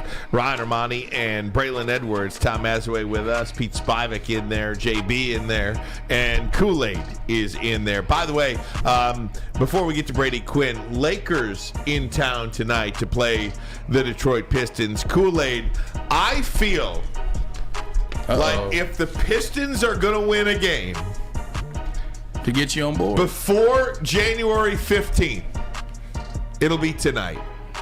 Man, I don't think it's going to happen, but if they were to ever win a game, I think the next opportunity they have to win a game is January 15th when they play Washington again. But what do you make of Pistons and Lakers tonight, Kool-Aid? I agree with you, man. I agree with you. It looks pretty bleak on the schedule after this game. But the Lakers are coming off of a pretty bad loss. I don't know if that's going to make them more or less angry. I have no idea. But I know this. If the Pistons don't come out and look angry, if they don't look like a completely different team from an effort standpoint, then you got to really continue to question, continue to raise kind of the alarm with this team. I want to see him come out there. I want to see him hustle. I want to see them diving on the floor for loose balls. I want to see them having each other's backs on defense. I want to see them challenging everything and getting back to what Duran and Stewart talked about earlier in this season when they were 2-1 about making the other team uncomfortable, being physical, making sure that they feel Detroit Pistons defense. That's something they got to get back to. They lost very early in the season after Duran went down the first time. So this is their best shot, though, as you're calling it. See, I feel like also the Lakers coming off a 42-point loss last game they played to the Philadelphia 76ers is a big reason why the Pistons won't get this win tonight because the Lakers have got blown out themselves the night before. 45-point loss. 42-point largest loss for LeBron James in his career. Yeah, what are you going to do?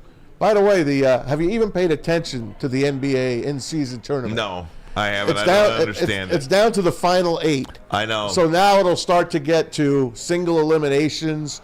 And the first week of December, like the weekend of December, it'll go to Vegas for like the Final 4, which should be pretty cool. The only games that don't count towards the regular season schedule are the finals of the championship. The Lakers are part of that. The Knicks are right now part of that. So they're down to 8 teams. I don't know about it. I can't follow it. I don't figure it. But you know what? We're not paying attention because our team is so bad. Yeah, so I don't understand. Maybe next year it'll be a little bit better. Guys, let me do this. Let me take another break real quick, and then when we get back, we'll get Brady Quinn on. But let me do the break right now. That way we'll have plenty of time for Brady. Here's a message from Guardian Alarm. They're your local security experts and have been for over 90 years. When you see that black and yellow sign out in front of your house, it tells the bad guys one thing. Stay out. Whether you are at home or on the road, they're 24/7 professional monitoring, customized solutions from real experts, and technology backed by people means you are backed by the best. Call this number right here, 1-800. Stay out. That number again, 1-800. Stay out. Call them today. Tell them Woodward Sports sent you. Stay out.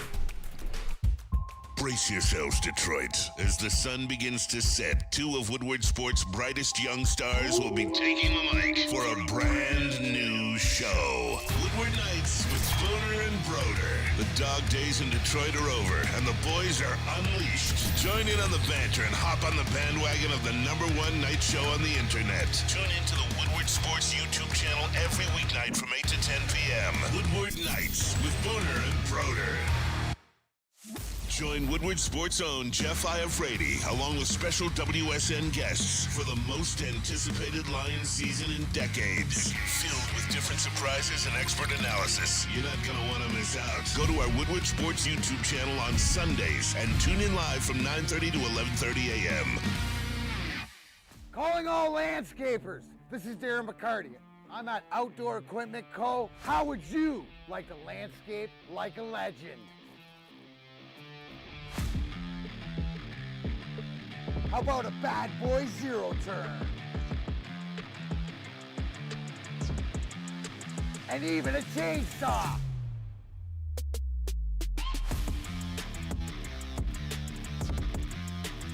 And even a weed whipper.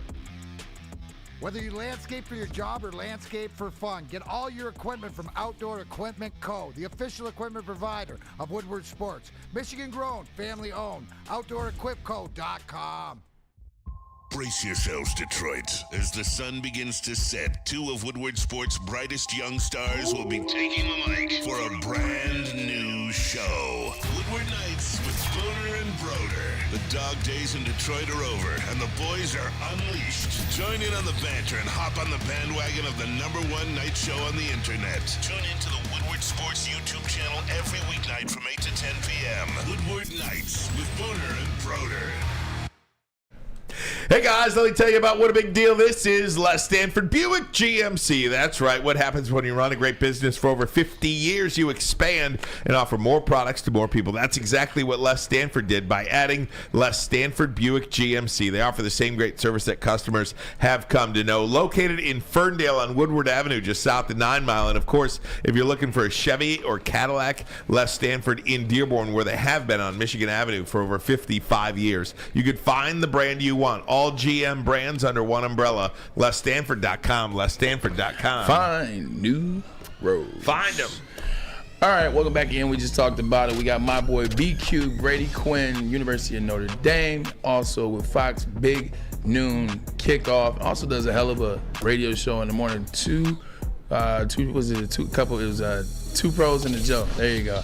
Kind of my bad about Brady. I kind of botched that up. But I also got a chance to see him on the sideline this week at the University of Michigan versus Ohio State game. He was there with Big Noon Kickoff. Let's bring him in on the phone now. Brady Quinn, what's up, big guy?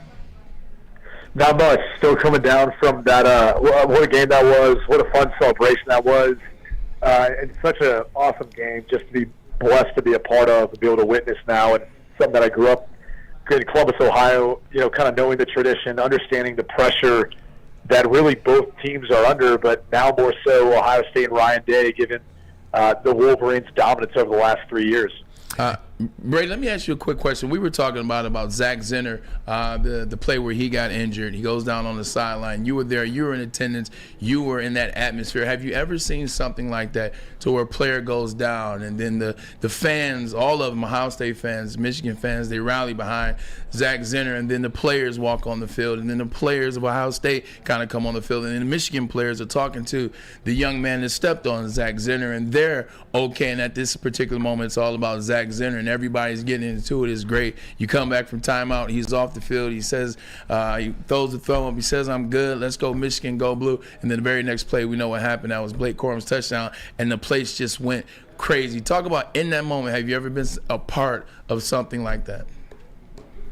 I've seen some tough, gruesome injuries, and that was one that was up there in regards to the severity of it, and you knew right away. The players knew it on the field, and I think that's why you saw such and along the fact that really the reason Zach Zinner came back was to win a Big Ten championship, have a chance to win a national championship. I mean, he would have been drafted last year. He's obviously going to be drafted as one of the top linemen in this year's draft. So, knowing the backstory and then seeing how gruesome the injury was, you couldn't help but, not allow the human emotion on that side, regardless of the circumstances, the stakes on the game, being a win or lose, win or go home game.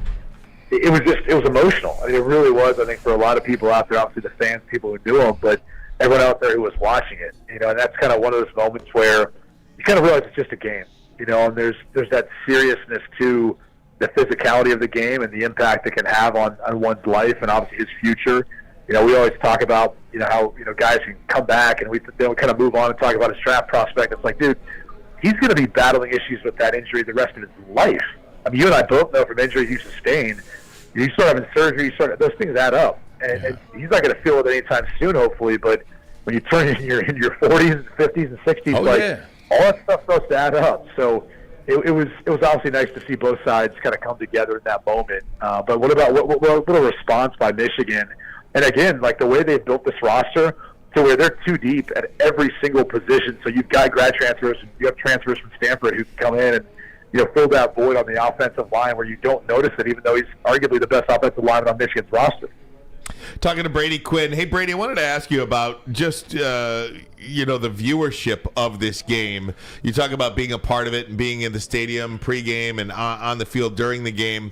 19 million viewers, the most watched college football game on any network since 2011. What is it about these two schools that the country wants to see? I think the history, the tradition.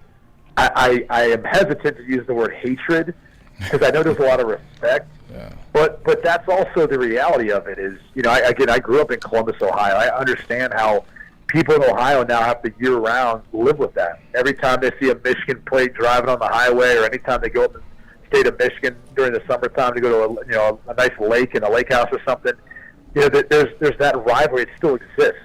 It's a battle between a sense of cultures between the two. So there's a ton on the line and at stake between both of these schools. And when you kind of grow up in that area, you understand that it impacts people's livelihoods. You're talking about a coach in Ryan Day who's lost, 6 games? And I think it's like 1 outside of the playoffs in Michigan. And people are talking about him being fired. It's absurd. You know, like, I work with LeVar Arrington in the mornings on radio, and, you know, he was standing up for James Franklin because he lost to Michigan, lost to Ohio State. Everyone's calling for James Franklin's head. He's like, hey, it could be a lot worse.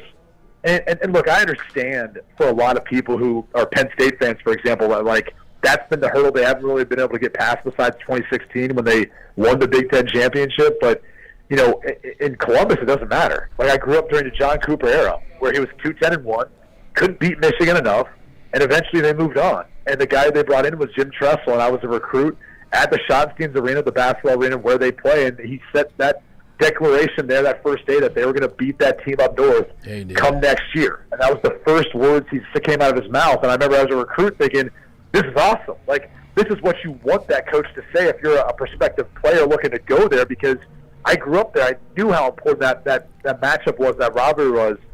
So I think the way that game is sold, and a credit to a lot of the people at Fox, but, you know, obviously both schools too, the way that game's sold as reality TV is it doesn't get any better. Like, I really do believe it rivals any other rivalry in all of sports, not just college football, all of sports, as far as both those teams, how good they've been, but the drama that's a part of it as well. I have to say, Brady, too, I work for the local Fox station, and I get beat up for saying this because I'm an employee of Fox.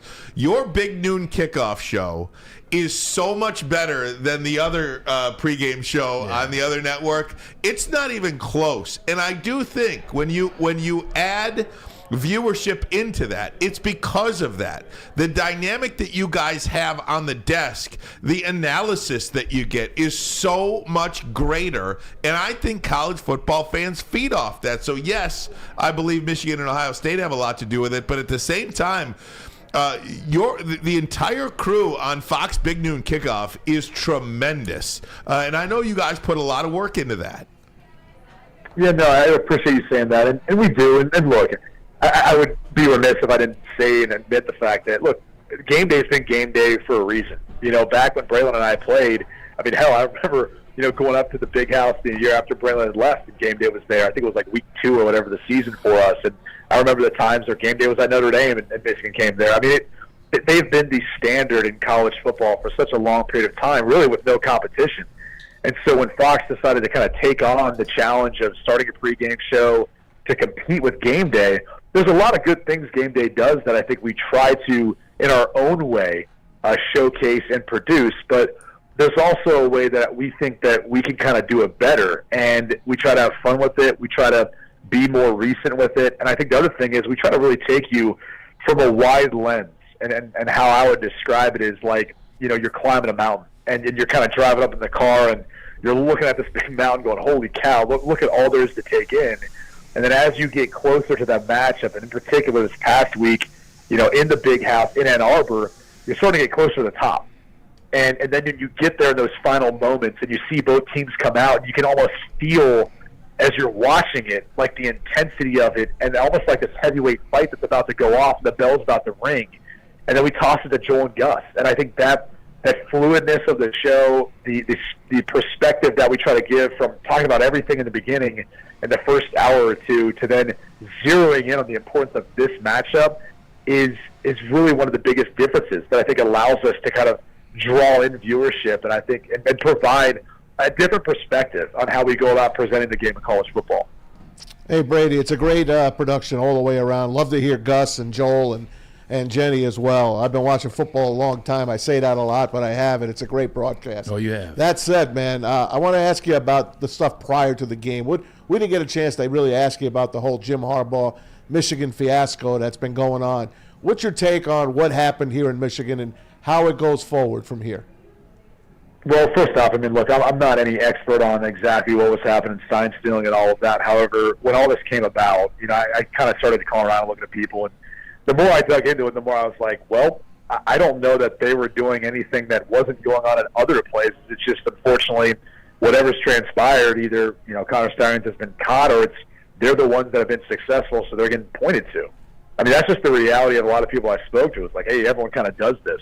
So, I think the other thing that came up in my mind was like, how applicable can that information even be? I mean, you obviously look for signs on film, you look for different things on film to try to get tells of what a team's going to do so you can predict them when you're out there. The reality is once the game comes, there's certain game planning things you're going to do unique for your opponent, and there's certain things you're going to change because it's out there. People have heard the call on the TV copy or they've seen the signal on a TV copy, and you have to change. I mean, it's like that in college. It's like that in the NFL. So I just think that this is overblown because of who it is, because it's the University of Michigan. It's a big brand. It just won their 1,001 game this season, in the history of the program. And it's Jim Harbaugh, who's rubbed some people the wrong way, maybe. And so, as far as all that goes, like the interesting part is now we haven't had Connor Stalions for 3 games. Now we haven't had Jim Harbaugh for 3 games. And guess what? Michigan still goes into Happy Valley and beats Penn State. Michigan still goes on the road and beats Maryland. Michigan still is able to come back and beat Ohio State. So it's like, for all those people who want to use that as like the cause for the success, I don't think there's anything there. And I've said that for a long time, and I know some coaches are probably upset with me saying that, but the reality is, if you're so upset about it, then go make the changes so we go coach the quarterback, we go to a radio system, the helmet. I mean, we can do that, but there's a lot of coaches who don't want to do that, and you might want to ask that question, why? Because maybe they're actually benefactors of Stein stealing, all the stuff that goes on and how they call offense or defense.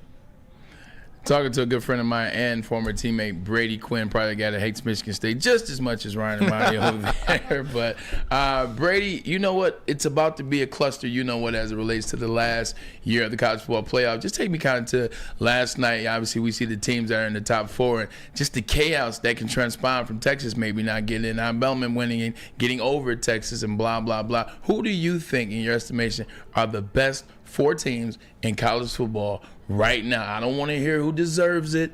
I want to hear who the best teams. If you're paying for these games, who are the 4 teams you're putting in?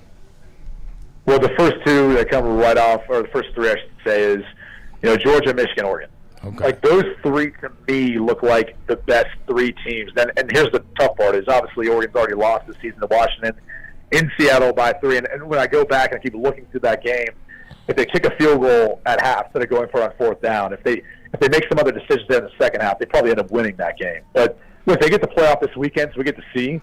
But I literally feel like those 3 teams that I mentioned, to me, have distinctly been those teams. But I think Washington's in that conversation when it comes to that 4th next best team. But it's going to be the winner between the Oregon-Washington game.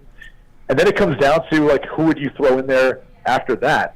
And the tough part is even though Florida State can win, and you can make the case they're deserving, as you just said, I still think in that instance it may be Ohio State. Like I've seen Texas; they've got a great win over Bama, and I think it's hard that you don't make the case that at Bama, and it's hard you don't make the case that they don't deserve to be in there more.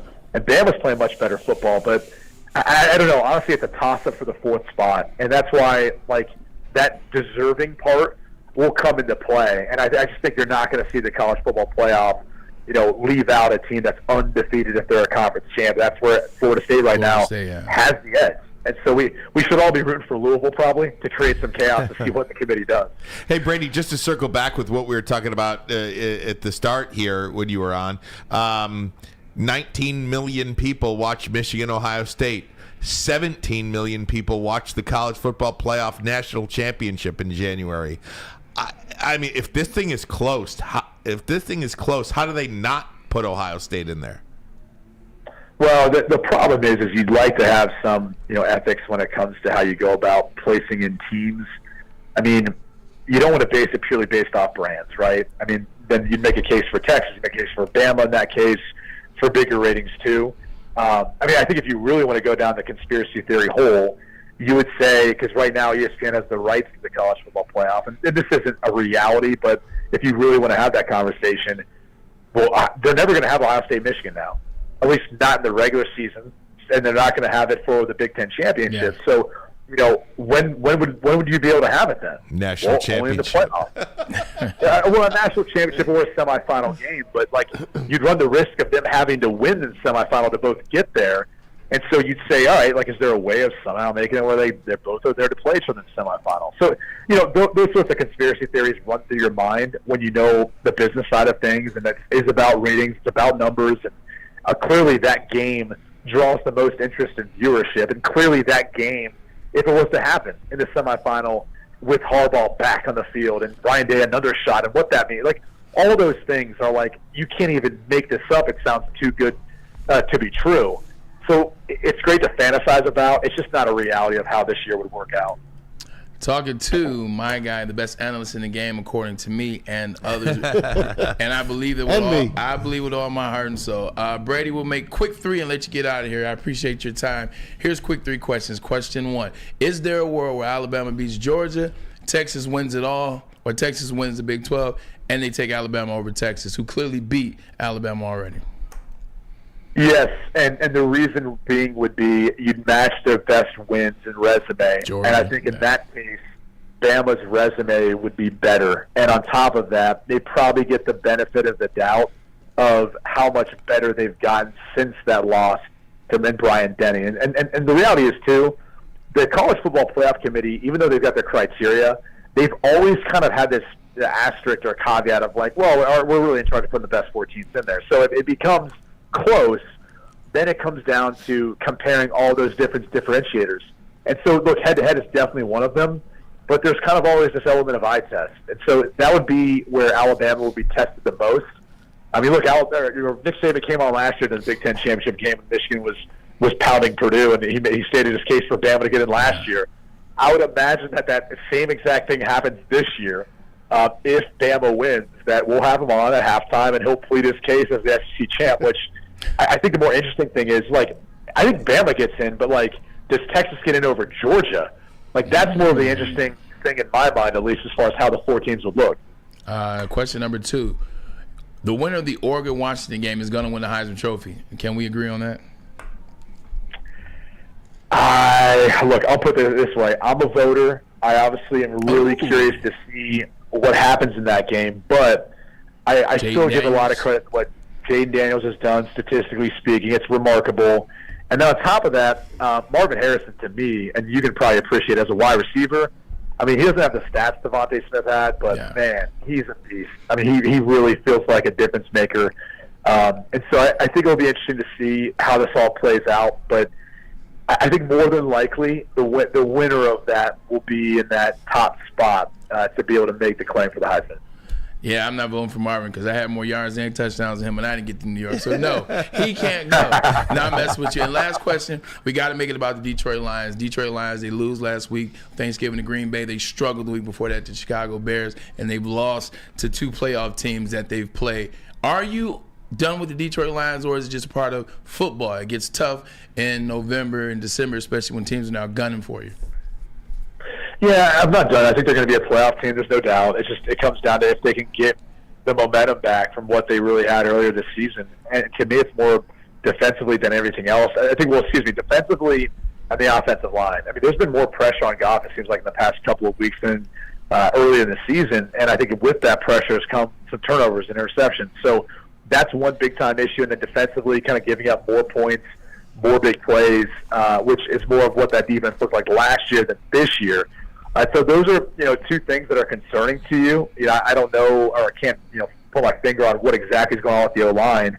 I know at times they've been banged up, but still, this is a group that I think when they're playing physical the way Dan Campbell wants them to, they can control a lot of games. So I'm still definitely in on the Lions. They're going to be a playoff team. It just comes down to how far can this team go the rest of the way. And I think largely their defense is going to have to start stepping up. Hey, Brady, final question. Final question, we promise. But I got to ask you this because I get in an argument with these guys all the time over J.J. McCarthy. What kind of pro quarterback do you think he's going to be? And if you were him, by all accounts, it looks like he'll be... That's not what we argue about. Well, no, but I'll get there next. It looks like he'll be a first-round quarterback, first-round pick. Would you consider coming back now with NIL and, maybe he'll be the fourth or fifth quarterback taken? I think it's always a consideration for a lot of these these quarterbacks with the money they could potentially make if they feel like they're not going to be the number one guy. And this year, I don't think he's going to be the number one guy. If he comes out, I think you'd have Caleb Williams and Drake May, even though Caleb Williams hasn't declared yet. Those two guys are two guys that I think are going to be up there ahead of you. Bo Nix, Michael Penix had great years. Jaden Daniels, we just talked about, he's really improved as a passer from the pocket, but also you see his dynamic running ability. I mean, it's a loaded class. So, maybe he says, hey, things go so well, we win the national championship, I want to run it back. The problem is they lose so many players who came back to win a Big Ten and win a national championship that it might be tough to do. But, again, I think he's a first-round talent. We'll see where he fits in the pecking order when it's all said and done. But I think with NIL, it's tough. I mean, some of these guys can make millions of dollars for 1 year, and even though it's not the signing bonus you get if you're the top pick or even a first-round pick, it might be competitive enough where if you could next year be that number one guy after another season in college, maybe it's worth considering. What we really fight about is I say that I would take J.J. McCarthy number one overall if I was he just reminds me of Joe Burrow. That's all. Oh man! I mean, thank you, Brady. You Brady, can join them. I mean, your response was enough. Was enough. Yes. Joe Burrow. Now, granted, Joe Burrow plays some great wide receivers too, obviously at LSU, but he had literally the single greatest season that quarterbacks ever had in college football. I mean, it's hard. It's hard not to. It's hard to compare him as a prospect to anyone based on what he did his last year at LSU. Yeah. Look, it's tough. I've watched Caleb Williams more than I'd like to because he's at Southern Cal. The kid's just a rare talent. There's no doubt about it. Drake May also is another guy who's not working with much out around him, and I know teams are really high on him, and he's got some special abilities. So it's hard to think that anyone's going to pick JJ over either of those two. But I think after those two, that's where you start to get J.J. McCarthy in that conversation of who could be the third, fourth guy. And that's going to vary depending on the team and how they see him. Fair enough. Brady, thanks so much for the time, my friend. Long day for you, so we appreciate your time here with us. Thanks, guys. Enjoy the game this weekend. Thanks, Brady. Check out Brady. Fox Big Noon Kickoff, of course, the pregame show all weekend long. Fox Big Noon Kickoff, they'll have the Big Ten Championship game as well. We love Brady Quinn.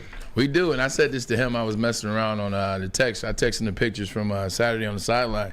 He could have been a Michigan guy, man. I feel like any school that Brady would have gone to, he could have been. He could have been a Penn State guy.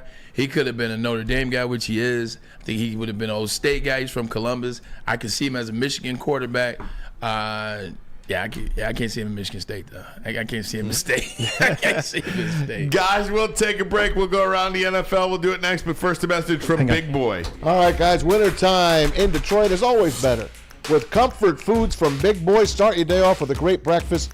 The stuffed potato pancakes are back, plus the classic lumberjack and Santa Fe garden omelets are there as well. Plus the new apple pie hotcakes are too good to pass up. If you want a little lunch or dinner, try the new veal parmesan or the Southern Comfort chicken bowl. And top it off with a gingerbread shake for dessert, all at your local Big Boy.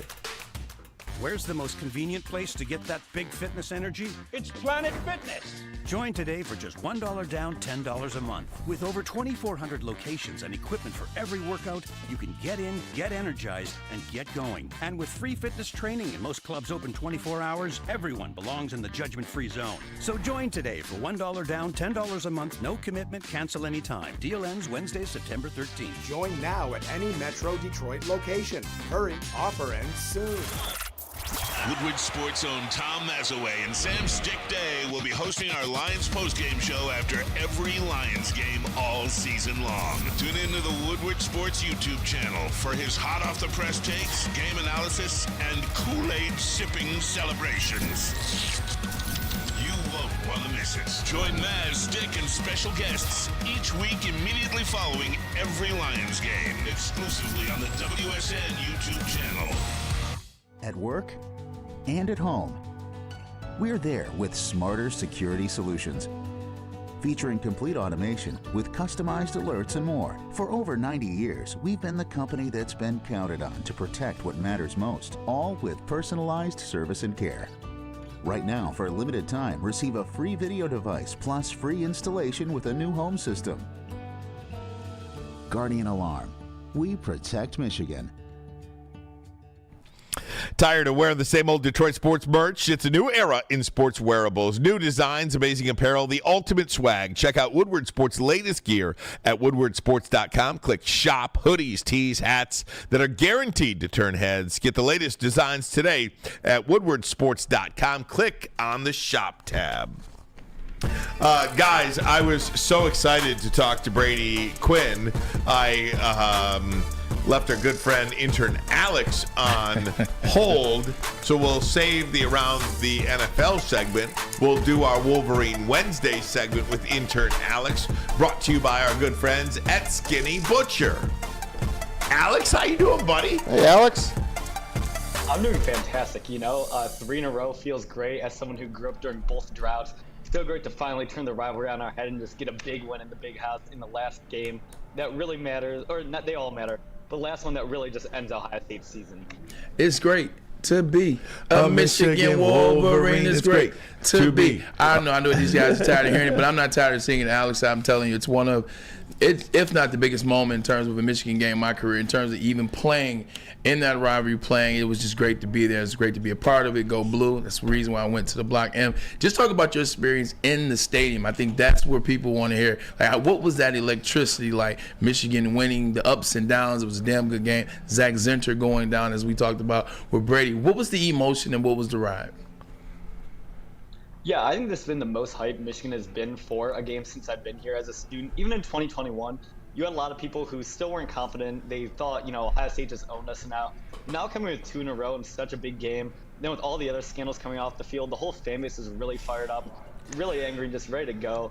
And it was great. I think they really supported the team all the time. And I thought one of the best moments of the game was when Zach Zinter was down, and it was really quiet throughout the stadium. Then the Let's Go Zach chant came through. You hear when you read about it from recruits, that was the moment of the game that stuck with them the most. And then for Michigan to come right out of that play and score a Blake Corum touchdown, I thought it was just great and really cemented in my head when I thought Michigan was going to win the game. One of the big things I think I thought about, and we talked about a little bit yesterday, is the fact that they did that without Jim Harbaugh. I mean, Ohio State couldn't win with Ryan Day on the sideline, and I don't think any other team in the country could have done what they did against a rival that's ranked so high. Talk about what that meant. Jim Harbaugh not on the sideline, you still get the win. I mean, it's a complete testament to character of this team, The past 3 years in breaking the drought, Michigan has shown so much heart as a program. Really, after that disastrous 2020 season, they've gone under the hood, figured out, and established this culture of toughness. If you look at Ohio State, they really have not done the same. In the past 3 years against Michigan, they've been outrushed by over 400 yards, almost 400 yards actually, 705 to 314. In the second half, Michigan's outscored them 72-31, and that's just reflecting the way Michigan plays. You see them just go, come with the finish stats. Blocks. You see so many great plays. Last year when I was saying Rissel's pass break up against Stover in the end zone, or this year's massive hit against Travion, or when Quentin Johnson laid that massive hit against Mecca Buka, which just felt just like Marcus Ray against David Boston in 1997. This team came with heart to play, and it was just so apparent on the field. Alex, you are tremendous. He's dropping the stats. You're the next Brady Quinn. That's what I'm talking about. Nice job, kid. More stats. I wanted to ask you about this weekend. I'm sure there's a bus trip going to Indianapolis. Are you going to be on that bus? Yes, me and 2 of my roommates are driving to Indianapolis and hoping to watch our 3rd straight of Michigan Big Ten championship against Iowa. Man, how was it the previous 2 times? What do you expect? What do you do when you go to Indy there? You got a special place to go? It's great. It's obviously a pretty short drive. Most of it's through Ohio, which is pretty unfortunate, but it's a lot easier. Watch out this week, Alex. Yeah. Cover your license plate. We'll be good, yeah. But no, at the Big Ten Championship, they had the Big Ten Fan Fest, which is cool to go. Everyone with a ticket gets free admissions. You can go, kick some field goals, do stuff like that. Then it's right next to Lucas Oil Arena, so you go there and get to watch Michigan and bring home another Big Ten championship. Don't forget to look for Ryan Ermanni. He's going to be there. I'll be there. And he's going to take you to St. Elmo's, all right, for a little short cocktail. I think you just might have volunteered about an extra $175 on that tab. Last question for me. Let's get into the big picture. Obviously, around this time of year as Michigan fans, we win the Big Ten Championship. We win in Indy. But then takes that 3-week break, and then we play in the semifinals. Who do you think are the 3 teams that should be along in there with us? And then who do you think is the most competition outside of Georgia? Everybody's going to say Georgia. Who's the most competition? And who do you think are the 4 teams? So right now, I think the 4 teams are ultimately going to end up being Georgia 1, Michigan 2, Oregon 3, and Texas 4. Or not Texas, sorry, Florida State 4. I think they're going to win the ACC championship and get in, but the committee's going to hurt them because of Jordan Travis being out. The school outside of Georgia I'd be most scared of is Oregon. Even though they only have one ranked win so far this season, right. And I think they've been playing great. Washington's had a ton of close games recently, and I'd be scared to play them in the Rose Bowl. All right. Well, you heard it from my guy. Intern Alex, we appreciate you, buddy. We got to cut it short this week because we went over with Brady Quinn, but we'll look forward to talking to you next week after a Big Ten championship. And, of course, we'll check in on Michigan's opponent in the college football playoff. Intern Alex, Wolverine Wednesdays, brought to you by Skinny Butcher. Thanks, Alex. Thanks, Alex. Great talking to you guys. Go Blue. Great talking to you. Go Blue. We'll talk to you Have next fun. week. Guys, let me get to a break. Final break of the show. It is starting with Fairway Packing Company. For over 60 years, Fairway Packing Company has provided Michigan's finest hotels, restaurants, and casinos with prime beef, Wagyu beef, and dry-aged beef. You can experience a Fairway difference for yourself today. Just visit the steak shop in Grosse Pointe Woods for grab-and-go steaks. Order online. If you can't make it in person, fairwaypacking.com, fairwaypacking.com. Come to any Lady Jane's Haircuts for Men for an award-winning haircut experience from one of our talented stylists and register for a once-in-a-lifetime opportunity to win an all-expenses-paid suite for the 2024 NCAA tournament for you and 5 of your best buds. That's right, college basketball's most elite event. You and your 5 best friends just get to any Lady Jane's today for an award-winning haircut experience and automatically register to win the trip of your dreams. Lady Jane's Haircuts for Men open 7 days a week. Walk in anytime. Lady Jane's, it's wicked awesome. Brace yourselves, Detroit. As the sun begins to set, 2 of Woodward Sports' brightest young stars will be taking the mic for a brand new show. Woodward Nights with Booner and Broder. The dog days in Detroit are over, and the boys are unleashed. Join in on the banter and hop on the bandwagon of the #1 night show on the internet. Tune into the Woodward Sports YouTube channel every weeknight from 8 to 10 p.m. Woodward Nights with Booner and Broder.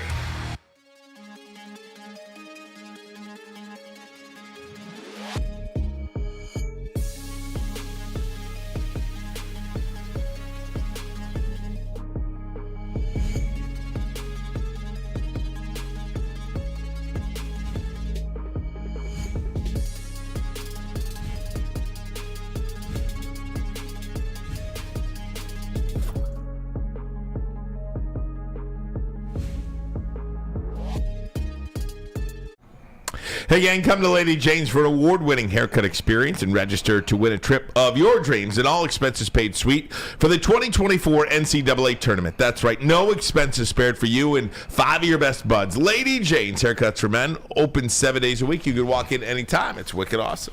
Wicked awesome.